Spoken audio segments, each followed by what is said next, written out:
All right. Well, thank you for sticking with us. Sorry about all the tech issues that we're having today. Hopefully this will work and fix out some things for us. So we're going to jump back in. We are actually, if you are just joining us, we've got Alex Adams here talking about Google Forms. He is on his slideshow presentation on slide number 14, and he's going to start from there and get us going. So Alex, take it away. I'm going to update the Weebly as we talk. Awesome, sounds good. And just chime in here if something's not right, but hopefully everything's settled in here. But want to go over how we can differentiate based on answers using forms. And so you've got a really cool thing that you can use in forms, which is called sections. And so what you can do is you can make a guiding question to start off. So, maybe one question that, if they get it right, it sends them to section 2, which is an extension activity, build an infographic, or create a game, or, something to extend their learning. Okay, you have a pretty good idea that they're doing pretty well. And then they end at section 7. And what this is it's also called an open middle concept, is that all the students start and end in the same spot. Okay, so they start together and end together, but how they get there is different, right? Fair is not always equal, and we're really making sure the students that need more time or need extra chances are getting those. And so what happens when the student gets it wrong? Well, so they go to section 3. Now I have and they're like kind of my intermediate, a common mistake. It's a quick lesson for them that they can go get a review. Maybe it's an infographic, maybe just a quick review of, with information embedded into the form. And then it'll shoot them to another survey, another question, section 5. They get it right, they go to section 7. Once again, we're all ending together, right? We're all going to start and end together, okay? Now, what if they get to section 5 after the review activity? Well, now they've got another opportunity to get a reteach activity. Maybe it's another video. Maybe it's an infographic again. Maybe it's something more tailored to that question. So, and we'll talk a little bit more about it, but you'll see that the next slide I want to show you is like what happens to when students they answer the first question and their answer is like, what in the world? And reminds me of that Peter Griffin, like, what? And I sometimes like, how did you think that? And so this is crazy wrong. The first section, they could either get it right, maybe they're wrong, but it's pretty, on topic, or, they slip crazy wrong, like, what in the world? So now they don't need maybe a review, they need a reteach activity. They need to go deeper. So now maybe you're providing a video, an actual review video for them to dive into that. And then you can see they're going to head to section 5. If they get it right, they go to section 7, 6, if they get it wrong. And you can kind of see overall, this is what the map looks like, right? The map can, once again, beginning and end are the same, but how we get there is different. So I want to show you how we can use this. I'm going to skip this on how we can make this just for time, but you can kind of go through this and kind of see how to make it. Real quick note, I love keyboard shortcuts. Alex, time-wise, let's not worry about it. If you're okay to stay a little bit late, I'll stay in here with you. So just take your time. Sure. Well, then I'll go back. I wasn't sure, but I'll go over this. So real quick on kind of go through how you can make this. First of all, you're just going to go to forms.google.com. Side note, you can go to any Google tool you want. You just type the name of it, .google.com. So classroom.google.com, docs.google.com, sheets.google.com. Can save you some time there. This is not a quiz, so make sure you do not turn on the quiz feature. The next thing you're going to want to do is add a section. So in that last example, we had 7 sections. You could have 9 sections. You could have 13. Just depends on how, map how your students are going to go. Maybe after the, if they get it right, they go to another quiz to make sure they do have it. And then they could go to the infographics. So you can really, do some planning here and figure out how many sections you're going to want. One thing you're going to want to make sure you do is name the sections. So it'll make it a lot easier for you to point the incorrect answer or correct answer if you name them. So it'll help you in the long run. So kind of talked about this a second ago, but use that keyboard shortcut, hit Control-Shift-Enter so you can make a question. And you want your first one to be a multiple choice question. And so here's an example with the fit formula, fit principle. And you can see there's four different questions. You could have 3, you could have 5, you could have 6. It's really up to you how many questions you have. Just really how how many intermediate wrong answers, how many totally the what I call the what were you thinking answers, the ones that need to reteach. So you can decide that. And then what you're going to do is you're going to look for the traffic lights. I love seeing the traffic lights. That usually tells me that there's more to do. So like when I see traffic lights, even in sheets, or that tells me there's something hidden there, something that I can do more. So you see those 3 little dots under each question. You can see, okay, go to section based on answer. Okay.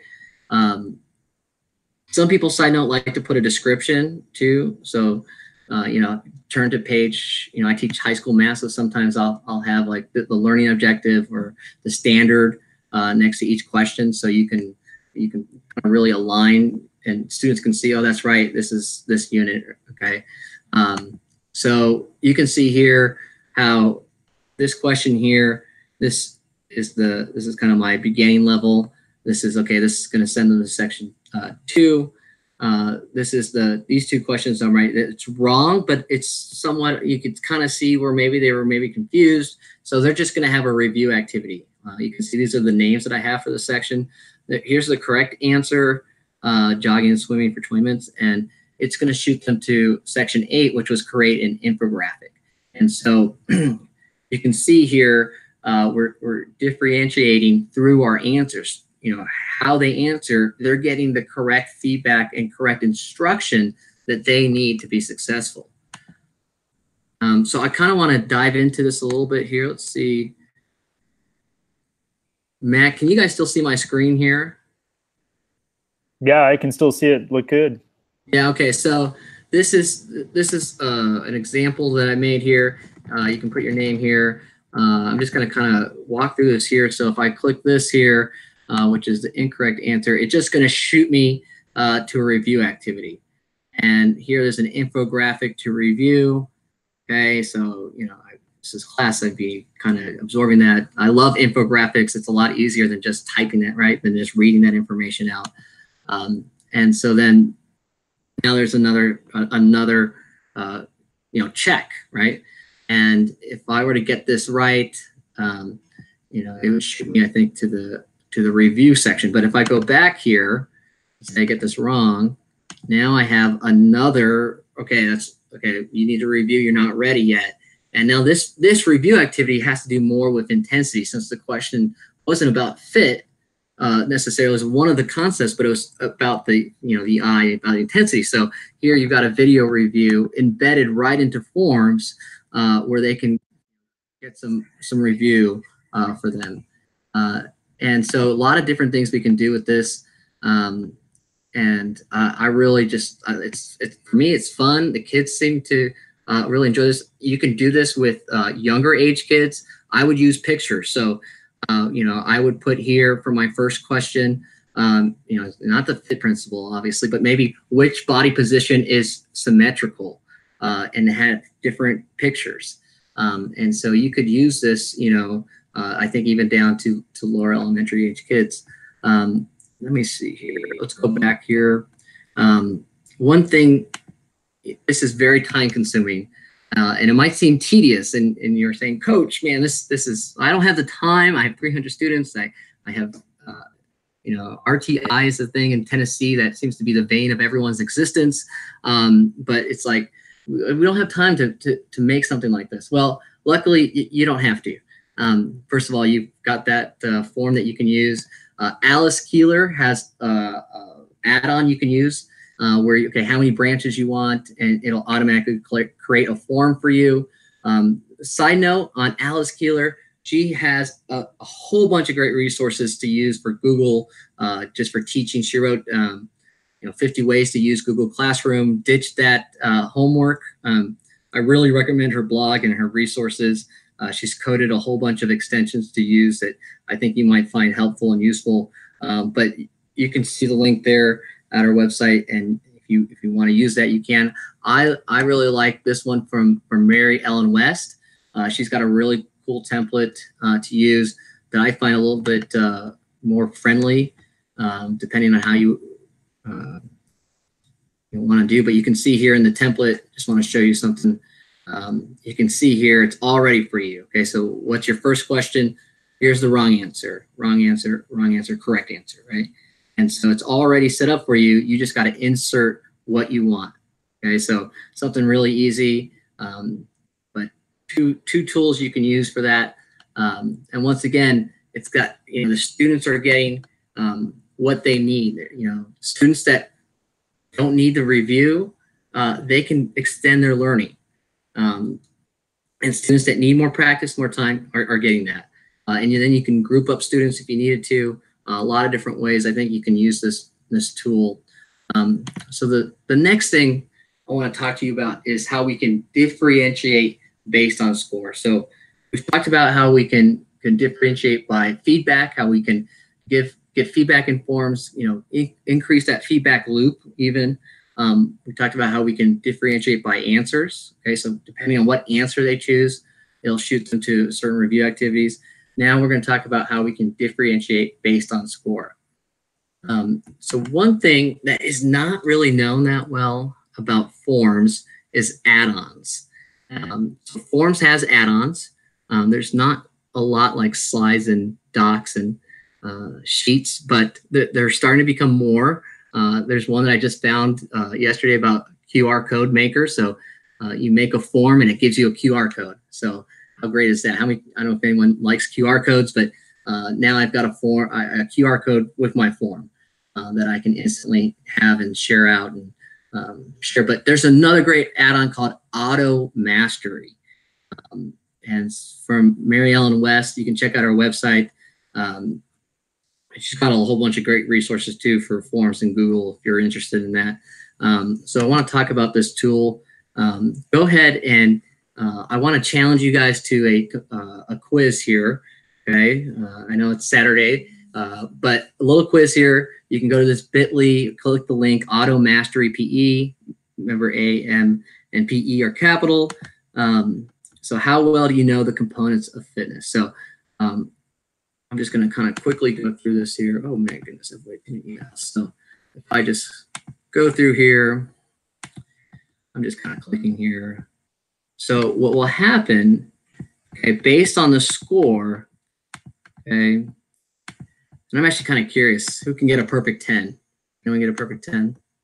Okay, so you can review your quiz here. Now, one thing I've turned off is the answers. So they won't actually know how they did until what they'll get is a email. It'll look something like this. And depending on how they did, they'll have an activity tailored for their score. So kids that got whatever criteria you want. We had 10 questions there, so I set the criteria less than 5. You're at a beginning level. You just need to review. You just need to review the concept. Okay, you're not ready to start building in those higher levels of thinking. Those that got, I think this was 8, 5 to 8, they're progressing. So they had a link to a Quizlet where they can review. They can even add and challenge some people, but they don't necessarily need to review as much as they're a little bit more than that beginner. They don't need to have a full-on lesson maybe. And those that got 8 or better, they got an extension activity. I love using these choice boards. My kids love doing quizzes, and so now they're making a quiz for the class to even use. And they can even use Google Forms. And I have my kids use Flipgrid. Flipgrid is a great tool. Highly recommend it. So another way they can kind of just, this is how I know this concept. This is how I'm applying this concept. And so what happens is, if this was my exit, let's say this was my exit quiz, when they get home, this can be their extension activities. This can be, I'm not a big fan of homework, but this can be, okay, I know where I'm at. I don't have to wait for the next day, right? I don't have to wait until, and for me, I'd be lucky if I got a paper quiz back within a week or two. The kids, by the time they get home, they've got work tailored for them for what they need. Now, maybe if you're younger kids, this goes to their parents, and this lets them know, hey, this is how they did. This is what they. This is maybe an activity that would be good for them to review. A lot of different ways I think you can to implement this across the grade levels. So just real quick on how to get there, hit those traffic lights at the top. There's a little add-on button in Forms. Just search for Auto Mastery, and you can add that into Forms. And when you click the little, so this button right here, you should see that little add-on button. Once it's installed, you can click your add-on, configure, and so this is the links. Here's your extension assignment, your progressing assignment, your beginning assignment. How do you want, what do you want to say? You can also put the criteria. Maybe like for younger kids, I wouldn't have probably more than 3 questions. If they get 2 or more right, they're at they're ready for an extension. Just 1, maybe they're progressing, they get none right. Okay, they really just need to review. Okay, so you can really tailor this to how you want to use it in your class. So that's Auto Mastery. You can find the link again here. I'm actually kind of curious who can score a perfect 10 on your components of fitness. How well maybe have you mastered this? But you can access that there. You can I believe you can make a copy. If you can't, put it in Padlet, or I can access it or give you a shareable file there too. I just want to say I'm sorry, first of all, for all the technical difficulties, and I wish things ran a little smoother. I hope you guys learned something maybe, or got challenged. I just want to say thank you for SP Chat and for the pedagogy team coming up with this concept. I think owning our own learning is very important, and just by you guys being here, if you're watching, it shows that you're taking that initiative, right, to be a leader of your school. And so I'd love to connect with you. You can find me at Coach Adams PE on Twitter. On my website, I just started that, share some resources, coachadamspe.weebly.com. But I don't know if there's any questions at this time, or if there's anything I can, be more than willing to help answer those. Yeah, Alex, first of all, technology is technology, and when we want it to work the most is always when it doesn't want to work. So thank you for being patient with us as we dealt with that. Thank you for those that stuck around and watched at the end. You can record or review this again. I'm going to leave on the SP Chat Weebly page, we're going to leave up the links for the first video that started, and then the second video as well. So you can kind of transition between the two. So really appreciative. Oh, let me get my screen off, sorry. Thank you for watching us today. We've got 2 sessions that are starting here in just the next few seconds. We've got Will Navis is going to talk about beginning with a bang, and we got Eric DeVolt, which is talking about advocacy for physical education. Just a few minutes ago, I posted links for certificates of attendance for those of you that need them on our webpage. So you'll look for Alex's information, and it's the button right under it, and it shows his name as well. So I wanted to thank Alex. Thanks for being a trooper today. It's one of those days. We got through it. If you have any questions and want to reach out, I don't see anything on the Padlet wall right now. So thanks for taking the time today. Watch some other stuff. Go back and watch some of the older sessions already. And we hope you have a great day, and we'll talk to you soon. Take care. Thank you. See ya.